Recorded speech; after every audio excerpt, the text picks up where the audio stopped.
All right, so here's the deal. You're thinking about making a move in maybe a year, 6 months, 2 years even.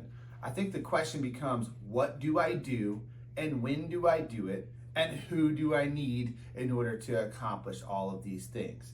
So first and foremost, I will tell you the biggest mistake that people make is they wait too long to call me. So whether you're buying or you're selling, once you decide that you are going to do that at some point, you should engage with a realtor right away so that you can get the proper advice.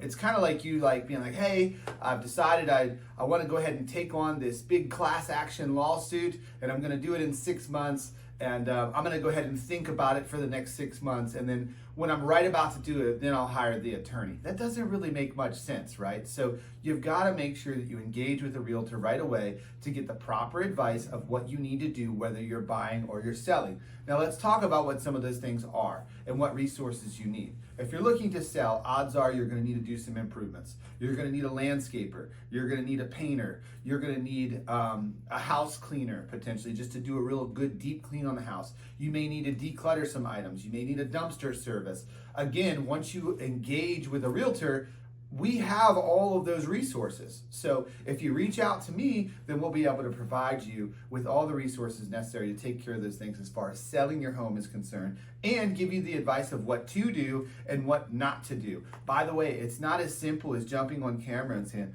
always do this or always do that. It really is very specific to your home and the market that you fall within. And that's not just the geographic market, it's the market of, what price point are you going to be at? What do you compare to? Is this a waterfront home with 10,000 square feet? Or is this a 900 square foot cottage in a small neighborhood?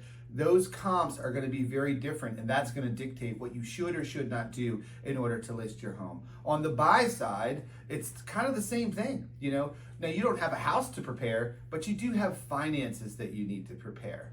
And unfortunately, a lot of folks say, well, I want to buy a home at some point in the next 6 months, a year, 2 years. And they wait until they're ready, which, by the way, ready happens when you see a pretty house you like on Zillow, or you stop by an open house and you're like, oh my God, I love it. I want to buy this house. It's going to be amazing. And then you call a lender that day and you end up finding out that you had no idea that you had a medical collection on your credit report that's currently hurting your score by 70 points. This is why you got to get your house in order to sell.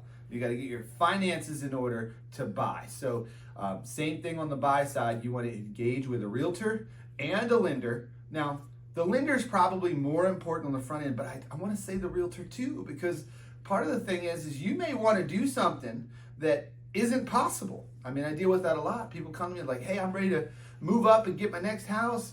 I want 3,000 square feet on 3 acres with a 2-car detached garage, and I want my payment to be $2,000 a month.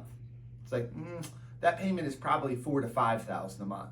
So if that's not realistic and we can't logistically figure out how to make that work for you, then we need to come up with a different plan. Otherwise, you're just dreaming for the next 6 to 12 months. So seek the right counsel, seek the right advice if you want to make any kind of a move.